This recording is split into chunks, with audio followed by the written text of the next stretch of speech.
성부와 성자와 성령의 이름으로 아멘. 예수님과 어머니 하나 되신 성심을 통해 아버지 뜻 안에서 기도드립니다. 사랑하는 하느님 아버지, 오늘도 저희들을 진리의 빛의 나라로 인도하여 주시는 사랑에 감사드립니다.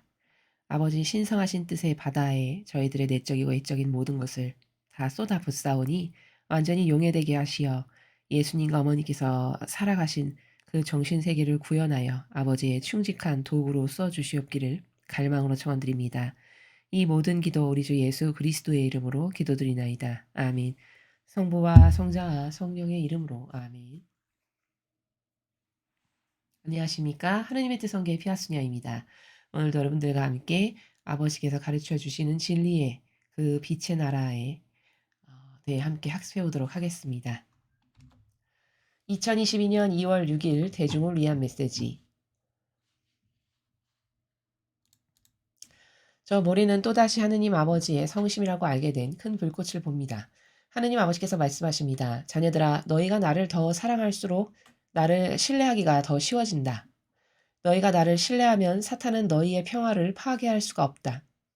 너희로 하여금 기도를 잘 바치게 하는 것은 바로 너희 마음속에 있는 신뢰다.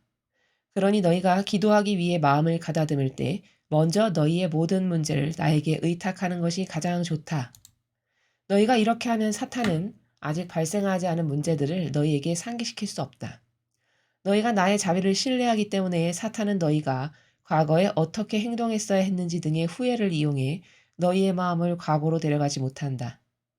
이 모든 것은 대대로 이어지는 사실이다. 사랑과 자비와 신뢰는 서로 밀접하게 연관되어 있다. 주님의 말씀입니다. 하느님 감사합니다.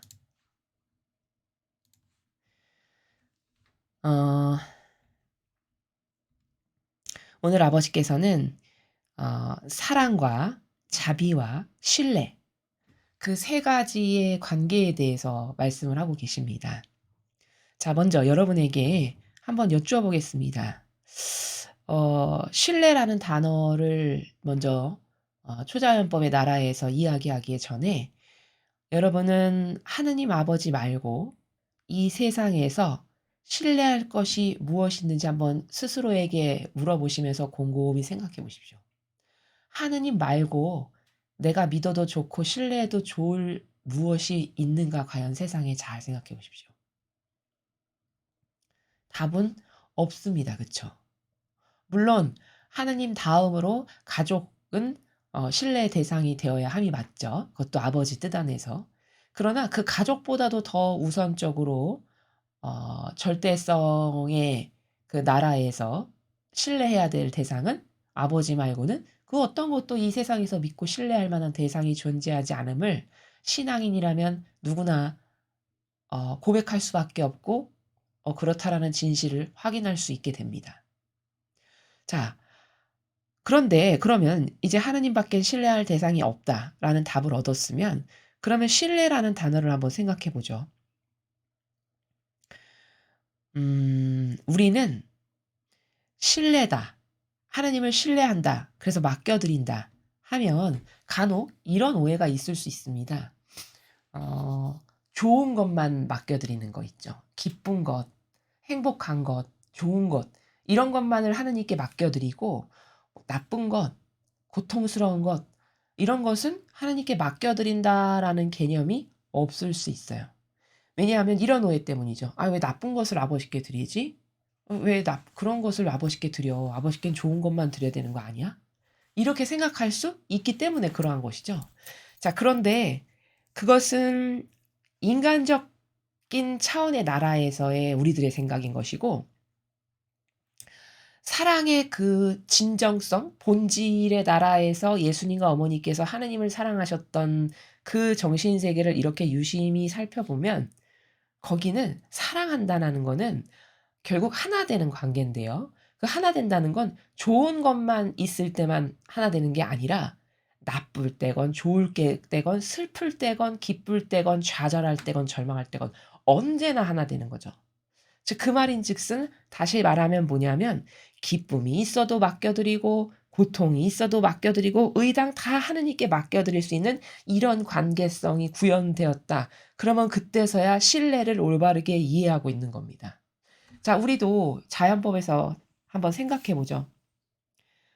부모 자식 간의 관계에서 자식이 부모님께 좋은 것이건 나쁜 것이건 그걸 시시콜콜이 다 의논하고 맡겨드리고 상의를 한다.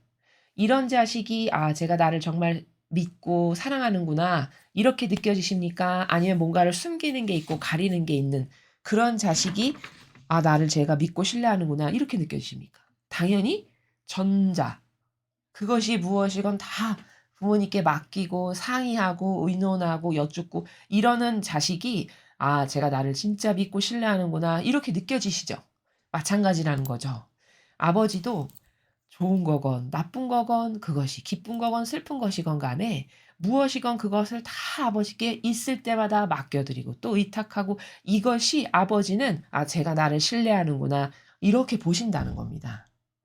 그래서 신뢰라는 것은 이렇게 그것이 무엇이건 고통이건 슬픔이건 좌절이건 절망이건 기쁨이건 행복함이건 다 아버지와 관련지어서 연관지어서 말씀드리고 의탁하고 내어 맡기고 이게 진정한 신뢰다라는 것에 대한 관념이 먼저 선행적으로 있어야 된다라는 그런 사실입니다.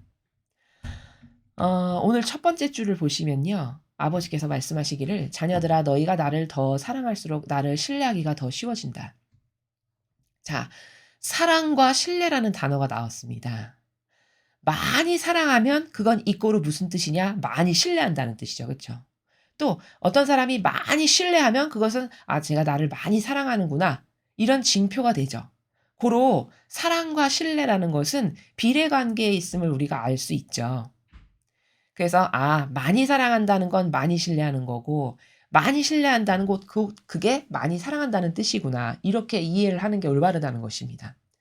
"너희가 나를 신뢰하면 사탄은 너희의 평화를 파괴할 수가 없다."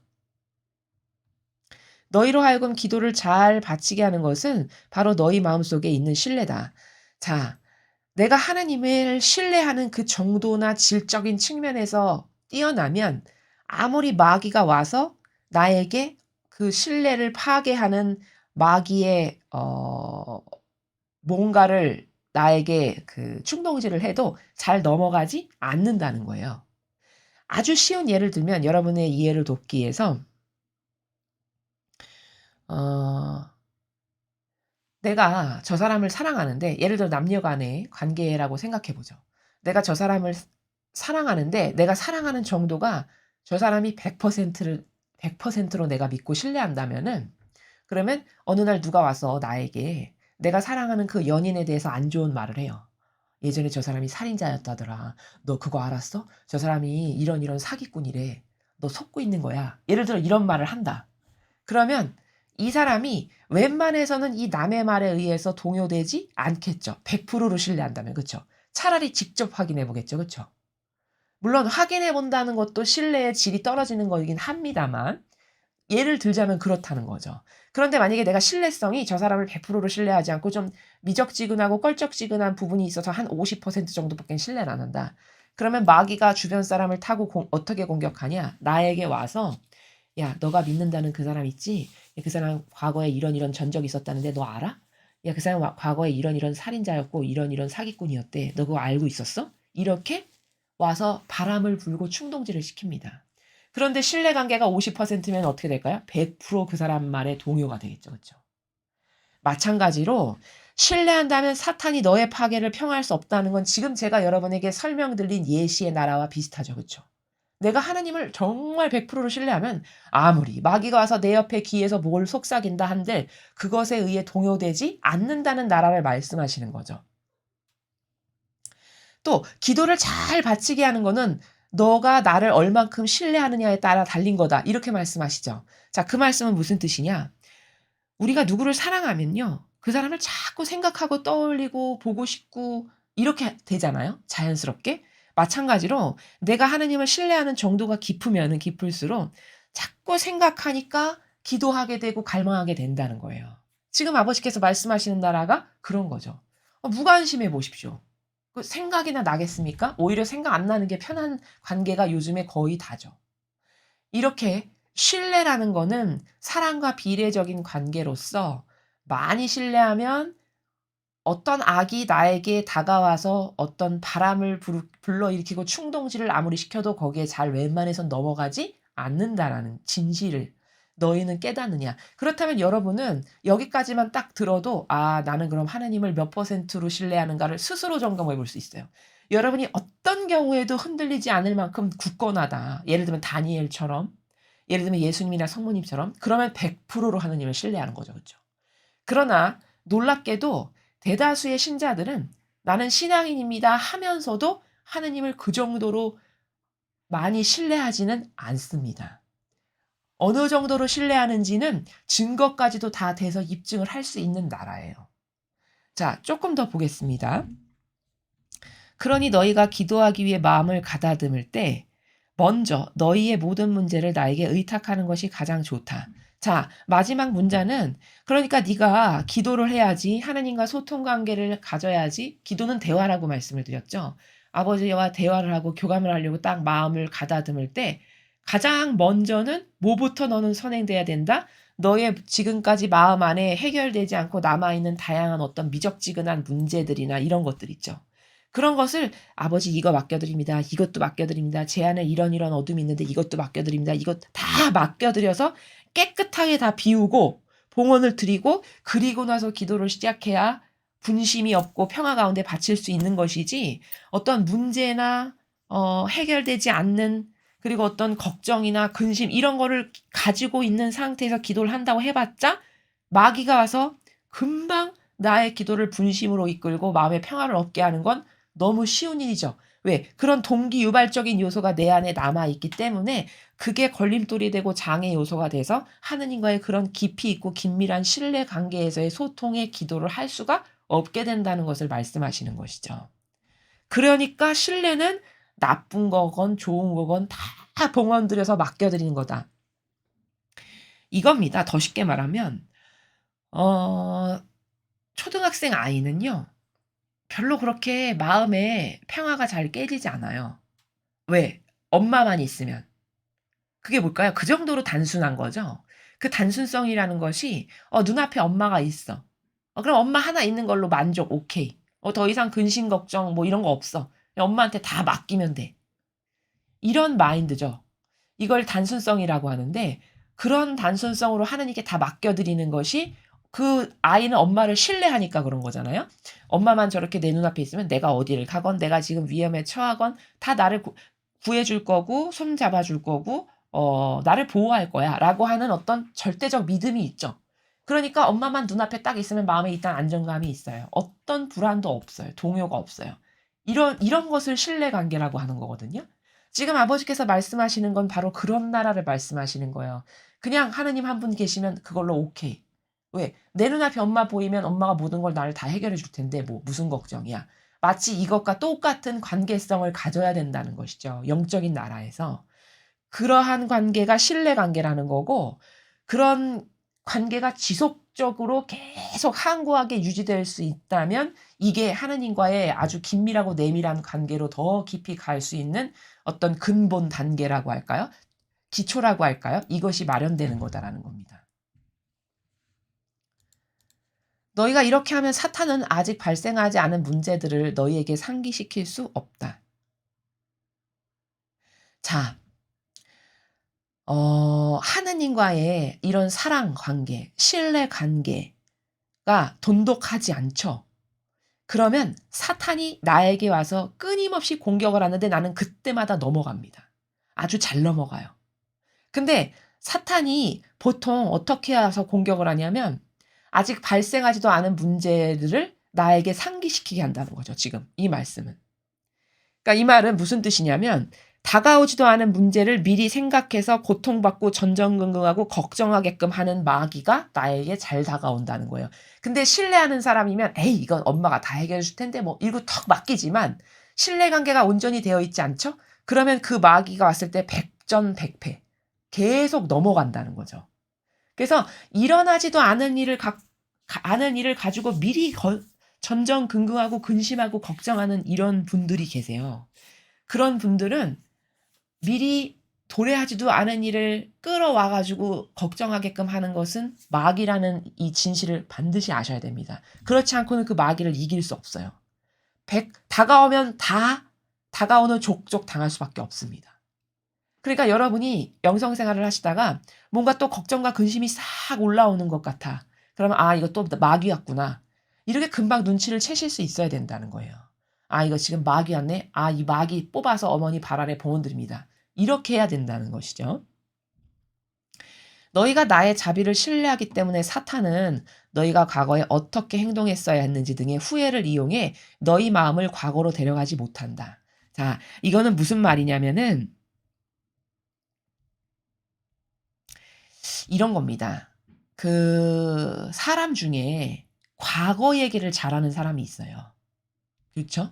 과거 얘기를 끊임없이 해요. 그러면서 뭐가 어떤 사람이 나에게 이랬는데 저랬는데 그때 왜 그런 거지? 그때 왜 그랬지? 이거를 꼭 10년 전, 20년 전 생각도 나지 않은 40년 전, 50년 전까지 꺼내서 이야기를 하죠. 그렇죠? 지금 그 나라를 말씀하시는 거거든요. 아버지께서. 그렇게 해서 되돌릴 수도 없는 일을 계속 끄집어내요. 이게 다 뭐냐? 그 영혼이 지금 마귀에게 유린당하고 있는 거거든요. 과거 얘기는 무조건 마귀입니다. 왜냐? 과거 얘기 좋은 거 하는 사람 별로 없어요. 과거 얘기 다 나쁜 거 하거든요. 거의 대다수는. 그러면 되돌릴 수도 없는 얘기를 왜 하나요? 그렇죠. 되돌릴 수도 없고 기분만 상하게 하고 관계만 틀어지게 하는데 끊임없이 과거적 것을 끌어다가 그때 이랬는데 어쨌는데 이렇게 이야기를 해요. 이게 뭐냐? 그 사람이 마귀에게 완전히 장악됐다라는 표징이에요. 그렇게 과거 얘기를 끊임없이 하는 사람. 이 사람은 나 지금 마귀랑 같이 살고 있구나. 이것을 깨닫지 못하면 그거 못 고칩니다. 그런 과거 얘기를 또 하고 또 할 때마다 나 지금 마귀 왔구나. 얼른 어머니께 봉헌 드리고 이거 마귀 왔구나. 예수님 이거 뽑아서 봉헌 드립니다. 제발 저에게서 이것을 없애주세요. 이렇게 계속적으로 노력하지 않으면 그 과거 얘기를 하는 마귀는 안 나갑니다. 여러분 제가 말씀을 드렸죠. 영적 전쟁이라는 거는 알아야 이길 수 있어요. 여러분 적을 알지도 못하는데 어떻게 이깁니까? 그렇죠. 세상의 전쟁도 병력 수가 얼마인지, 가지고 있는 어떤 그 무기의 양이 얼마인지, 어떤 전략으로 여기를 공격할 건지 이런 분석을 하죠. 그 전략 분석을 하고 지금 어떻게 우리가 대응을 해야 될지를 그 분석에 따라서 결과를 내놓죠. 이건 뭐죠? 적의 숫자, 적이 가지고 있는 무기의 화력 이런 것을 알아야 내가 대응을 할 수 있는 거잖아요. 마찬가지라는 거죠. 영적 전쟁도 적을 알아야 이길 수 있어요. 마귀의 패턴을 알아야 되고 마귀가 통상 어떻게 나를 공격하는지를 알아야 최소 마귀가 왔을 때 지금 마귀 왔구나 알아차릴 수 있다는 겁니다.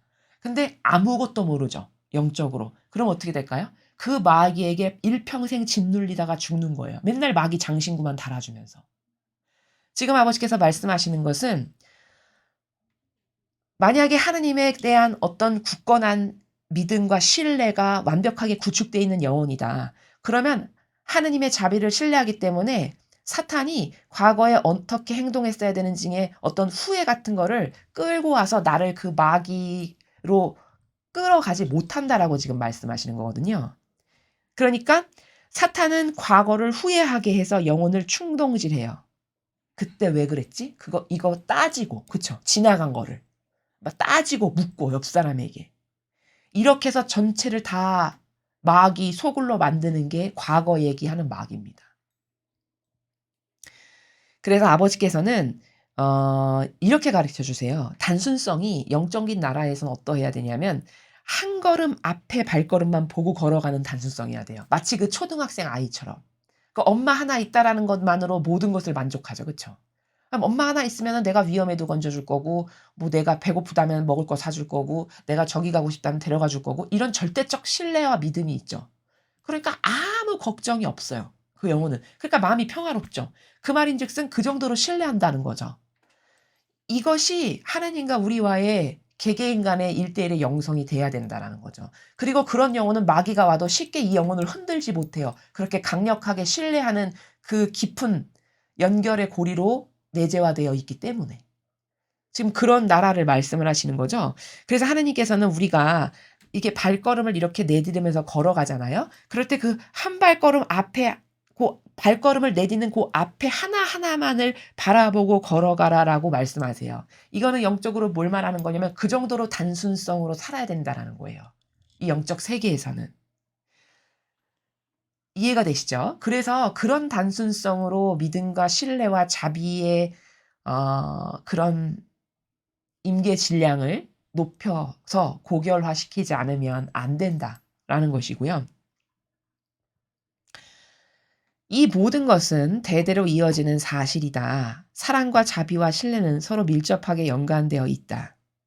자, 이렇게 과거 얘기하거나 혹은 신뢰를 충분히 하지 못해서 맨날 마귀에게 유린당하는 이런 것으로부터 우리가 보호가 되려면 어떻게 해야 되냐? 사랑, 자비, 신뢰로 하느님께 완전히 내어 맡긴 상태. 그 상태가 구축이 되어야 된다고 지금 말씀을 하시는 거거든요. 그러니까 다시 요약 정리하면 과거를 돌아보는 거는 다 어려울 때 내 마음이 심란하고 싱숭생숭하고 어떤 고통이 있고 이럴 때 과거를 자꾸 돌아보게 되잖아요. 그렇게 어려울 때 자꾸 과거를 돌아보게 하고 과거 얘기하게 하는 거거든요. 그러니까 그럴수록 더 나에게 맡기고 의탁하고 신뢰하는 이 질적인 측면을 높이지 않으면은 그 마귀에서 빠져나오기가 어렵다라는 것을 지금 아버지께서는 말씀하시는 거예요. 그러니까 해결책은 뭐냐? 솔루션은 뭐냐? 하느님께 사랑과 자비와 신뢰로 완전히 내어 맡겨라. 그것이 해결책이다라는 말씀이시거든요. 자, 그런데 우리가 앞에서 제가 말씀을 드렸죠. 신뢰라는 것에 대해서 인간은 오해가 많다. 첫째 우리가 가지고 있는 오해는 뭐죠? 좋은 것만을 하느님께 드려야지 나쁜 건 왜 드려? 이거는 잘못된 우리의 인간적인 사고방식의 오해예요. 아까 그래서 비유를 들어서 말씀하셨죠. 자녀와 부모 간의 관계에서 부모가 제가 나를 진짜 믿고 사랑하는구나라는 느낄 때는 나쁜 거건 좋은 거건 다 의논해서 비밀이 없는 소통의 관계가 형성됐을 때 그럴 때 제가 나를 진짜 신뢰하는구나 이렇게 생각하잖아요. 여러분도 그렇게 생각을 하시죠. 하나님도 그러하시다는 거죠. 이런 오해가 있으면 안 되고 자, 두 번째 신뢰에 대해서 좀 살펴보면 특히 여기 보면 마지막에 사랑, 자비, 신뢰 이 세 단어를 지금 아버지께서 말씀하셨는데 특히 사랑과 신뢰는 굉장히 밀접한 관계예요. 사랑이 크다는 건 그만큼 많이 신뢰한다는 거고 신뢰가 크다는 얘기는 그만큼 사랑한다는 얘기입니다. 아까 앞에서도 말씀드렸듯이 비례 관계인데 이 신뢰를 근데 사람들이 올바르게 인식을 못해요. 무슨 말이냐? 신뢰다. 그러면 어 인간은 어떤 오해를 신뢰라고 생각하냐면 내 필요를 채우기 위한 수단으로서 쓰는데 그거를 신뢰라고 말해요. 그거는 오해죠, 오해. 즉 다시 말하면 당신은 하나님을 신뢰하십니까? 그럼요. 신뢰하죠. 자, 그렇다면은 그 신뢰는 좋을 때만 신뢰하는 게 신뢰일까요? 아니죠. 나쁠 때, 바닥을 칠 때, 그럴 때도 한결같이 하나님께 어 의탁하고 내어 맡기고 거기에 의구심이 요만큼도 없는 그게 신뢰죠. 그쵸? 근데 많은 종교 생활은 필요할 때 가서 "하나님 저 이렇게 고통스러우니까 저 좀 도와주세요. 살려주세요." 그리고 또 다시 냉랭해졌다가 자기가 또 어떤 위기 상황이 오면 도와주세요. 살려주세요." 이렇게 하는 관계를 하는 것을 가지고 나 하나님 신뢰하지. 아니 내가 성당도 다니고 세례도 받았는데. 아니 내가 미사도 열심히 나가는데." 이렇게 생각한다는 거죠. 이거는 온전한 신뢰가 아닙니다. 세상에 사랑하는 사람의 관계성에서도 마찬가지입니다. 여러분 부부 관계를 보죠. 여러분 부부가 신뢰한다면은 아버지의 뜻 신적 질서라고 하는 진리 가운데 절대성과 유일성으로 완전히 하나 되어야 되거든요. 그게 신뢰 관계예요. 근데 완전히 하나 되나요? 아니요. 부부가 사는데도 다 각자 자기 뜻이 있어요. 이거는 신뢰 관계 아니에요. 그러면 지금 이 관계는 무슨 관계냐? 타협 관계예요. 왜? 아예 부인이 없으면 불편하니까. 내가 그래도 생활하는 데 있어서 필요한 게 있으니까 이 사람으로부터. 또 이 사람도 마찬가지죠. 아이 내가 남편이 그래도 있어야 살아가는 데 있어서 필요한 게 있으니까. 이렇게 적정 수준에서 타협하면서 살아가는 관계. 이건 신뢰 관계라고 말하는 게 아닙니다. 이거는 거래 관계고 계약 관계예요. 필요 관계고 그쵸? 하나님과 우리와의 관계도 마찬가지라는 거예요. 그런 것을 감히 하나님 저는 하나님을 신뢰해요. 이렇게 말한다면은 그거는 역경을 드리는 거고 모욕을 드리는 겁니다. 적어도 신뢰라는 거는 다니엘처럼 팔려갔어. 근데 거기서도 두려움이 없어서 와 문 열고 기도하고 다른 사람들은 다 타협해서 그 왕이 먹으라는 거 먹는데 차라리 죽이세요. 나는 안 먹어요. 나는 하나님을 위해서 우리 율법에 정해 놓은 것만을 먹을 거예요. 이게 신뢰 관계입니다. 그렇죠. 그러면 여러분은 한번 생각해 보십시오. 나는 과연 하나님과의 관계에서 그런 다니엘과 같은 마음으로 신뢰 관계 가운데 있는가? 요셉을 보죠. 형들이 팔아넘겨서 알지도 못하는 이집트에 팔려갔어요. 근데 거기서도 한결같이 하나님께 꼿꼿하고 마음으로 정성과 사랑을 드렸어요. 그랬더니 하나님이 그 영혼을 어떻게 쓰시죠? 그 남의 나라 파라오 왕의 눈에 들게 해요. 그래서 두 번째 가는 제상의 자리에 앉히시죠. 그렇게 해서 그 요셉 때문에 이스라엘에 큰 기근이 들었을 때 굶어 죽지 않고 그 모든 아버지를 비롯한 형들이 여기 와서 요셉의 덕을 보면서 평안하고 행복하게 살죠. 그러면 이게 뭐냐? 요셉 같은 처지에 놓여 있으면은 거의 대다수의 사람은 불평불만, 그쵸? 원망하고 탓하고 이렇게 하기가 십상이죠. 그럼 이거는 신뢰관계라고 말하면 안 돼요. 근데 좀 형편이 낮았어. 그럼 하느님 감사합니다. 이렇게 돌변하는 이러한 인간성, 이러한 그 속 좁고 밴댕이 같은 이런 어떤 냄비 근성이라고 하나요? 이런 것, 이런 옹졸함, 이런 것은 신뢰관계라고 말할 수 없어요.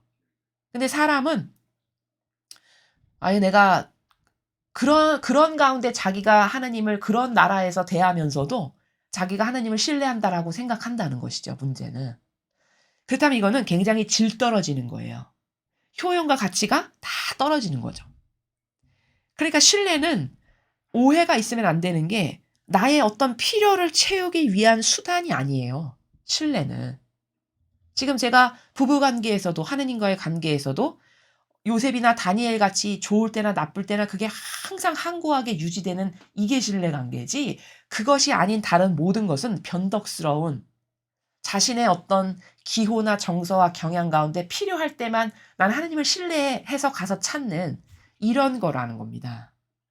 그런 것은 하나님과 하나 될 수 없어요. 예수님과 어머니와 같은 정신세계를 구현할 수가 없습니다. 그래서 우리는 이런 것을 신뢰라고 착각하거나 오해 가운데 살아가지는 않는가. 신뢰라는 것은 한결같이 하느님과의 관계성에서의 이런 어떤 내 필요에 따라서 들쑥날쑥한 이런 것이 아니라 좋은 것을 주시건 나쁜 것을 주시건 마치 욥과 같은 거죠. 욥이 신뢰관계를 구축하면서 살았던 사람이에요. 토빗도 마찬가지고. 그쵸? 그들이 뭐 나쁜 일이 있고 불행이 닥쳤다라 해서 하느님을 원망하든가요? 그렇지 않죠? 욥은 왜 훌륭한 거냐면 정말 대단하고 훌륭한 사람인데 내가 이거 다 아버지께서 주신 건데 나에게 이런 고통과 역경이 닥쳤다라고 해서 어떻게 이걸 불평불만하리요? 이렇게 말을 합니다. 그 정도로 하느님을 신뢰했던 거예요. 얼마나 멋있습니까? 그쵸? 정신세계가. 이런 것을 신뢰관계라고 한다는 것이죠. 그러니까 세상이 말하는 신뢰라는 것은 참 다 질 떨어지고 저급하고 저열한 것들인데 그러한 수준에서 나는 신뢰해 라고 오해 가운데 살아가는 것은 어떻게 달라져야 되냐? 그 신뢰성의 수준을 이제 업그레이드 해야 된다는 거죠. 어떤 것이 진정한 신뢰인지를 오늘 배웠으니까 내가 하느님과의 올바른 신뢰 관계, 올바른 사랑의 관계를 구현하려면 내가 내 기분에 따라 혹은 나 좋을 때 내 편의주의로 필요한 것을 채우기 위해서 하나님을 끌어다가 부르면서 저 이것 좀 도와주세요. 이것 좀 도와주세요. 이렇게 살진 않았는가.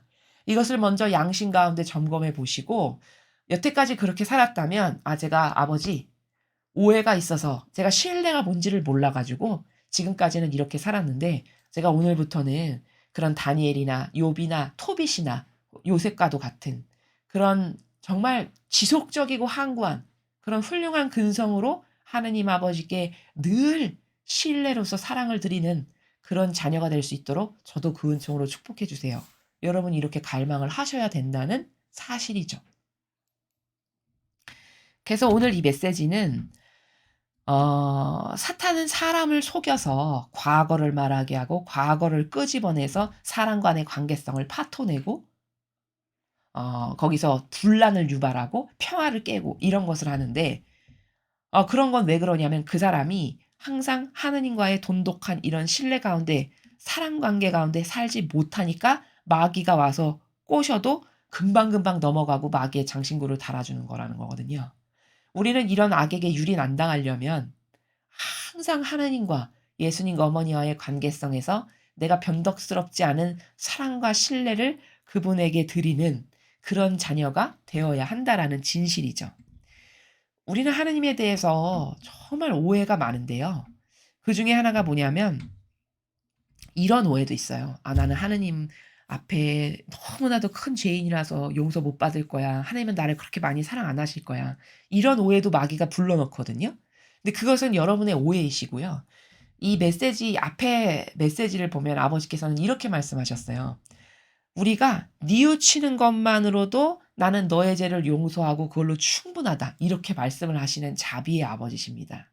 그러니까 여러분께서 진정성의 나라에서만 뉘우치기만 한다면 하나님은 그 모든 것을 다 용서하시는 분이라는 거죠.